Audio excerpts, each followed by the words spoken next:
कक्षा 8वीं हिंदी किसले भाग 3 और इसका अध्याय हमारा 10वां है। ईस्या तू न गई मेरे मन से। ये रामधारी सिंह दिनकर द्वारा रचित एक निबंध है। ठीक है। और इस निबंध के माध्यम से जीवन के रोज़मर्रा व्यवहारों पर ये टिप्पणी करते हैं। और इसमें होता क्या है कि इसमें एक वकील साहब हैं और ये काफ़ी सुखी संपन्न हैं।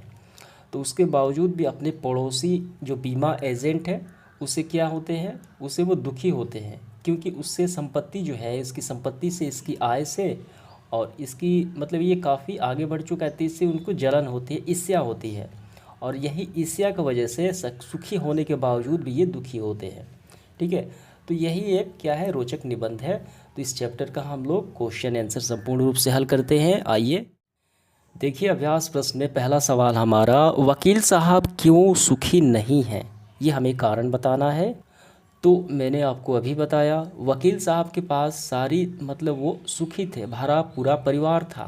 ठीक है। अत्यंत मृदुभाषित पत्नी थी, बीवी बच्चे, ये सभी थे। तो उसके बावजूद भी वो क्या थे, दुखी थे। इसका कारण क्या है?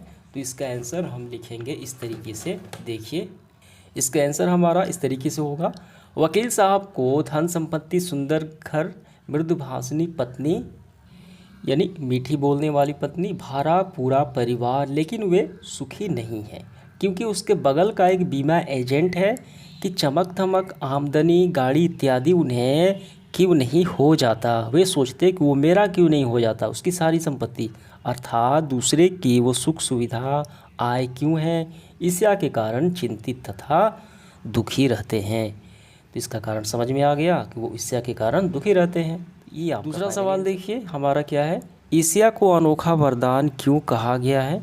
आइए इसका आंसर लिखते हैं। तो इसका आंसर हम यहाँ से करेंगे। देखिए, ईर्ष्या का यही अनोखा वरदान है कि जिस मनुष्य के हृदय में ईर्ष्या घर बना लेती है, वह उन चीज़ों का आनंद नहीं उठाता, यानी जो उसके पास मौजूद है। यानी वो कितना भी सुखी हो, अगर वो दूसरों से जलन करता है तो उसकी सुखी रहने का कोई मतलब नहीं, उसका आनंद नहीं ले पाता, बल्कि उन वस्तुओं से दुखी उठाता है जो उसके पास, ठीक, जो दूसरे के पास है। ठीक है। तो वो अपनी तुलना दूसरों के साथ करता है और यह तुलना के पक्ष में सभी अभाव उसके हृदय में दंश मारते रहते हैं। यानी जो चीज़ें उसके पास है उसका आनंद नहीं ले पाता, जो नहीं है वो दूसरों को देखकर वो दुखी रहता है। तो यही ईर्ष्या का अनोखा वरदान है। ठीक है। तो ये आपका यहाँ तक आंसर। आगे बढ़ते हुए देखिए, हमारा तीसरा सवाल क्या है, ईर्ष्या की बेटी किसे और क्यों कहा गया। तो देखिए, इसका आंसर काफ़ी सिंपल है, हम यहाँ से करेंगे। ईर्ष्या की बड़ी बेटी का नाम निंदा है, यानी किसी की बुराई करना, किसी की बातें करना पीठ पीछे, वो निंदा कहा जाता है। ठीक है। उसकी बुराई करना उस व्यक्ति की अनुपस्थिति में।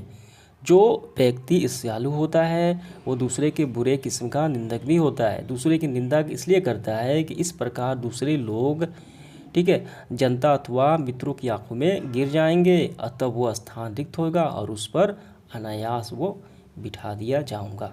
समझ में आ गया। तो ये पूरा यानी निंदा बेटी कही जाती है।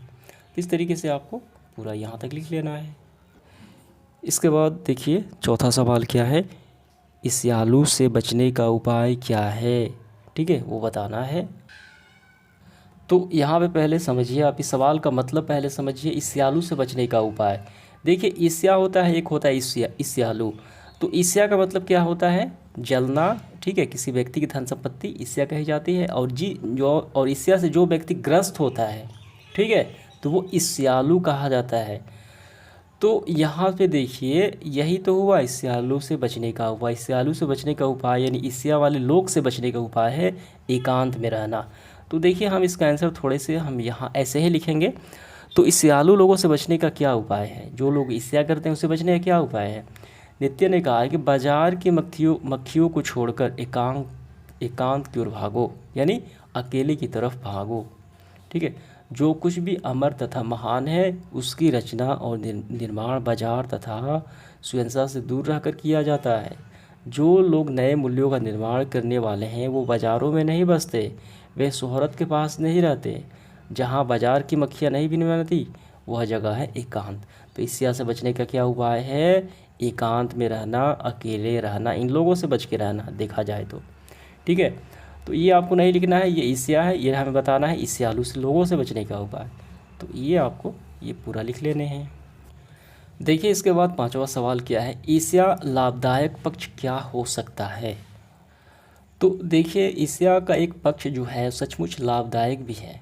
तो ईर्ष्या के कारण क्या होता है कि कोई व्यक्ति देखता है कि दूसरे के पास वो संपत्ति है, मेरे पास नहीं है, तो इसके लिए क्या होगा, प्रतियोगिता होगा, ठीक है, कंपटीशन होगा, तो वो चीज़ उसे पालेगा। तो यहाँ पे मैं स्क्रीनशॉट लगा देता हूँ, वहीं से आपको कर लेना है, नहीं तो आप यहाँ से यहाँ तक भी ये भी लिख सकते हैं, ठीक है। अब इसके बाद देखिए पार्ट से आगे ये अपने से आपको कर लेने हैं, ये परीक्षा के दृष्टिकोण से नहीं है,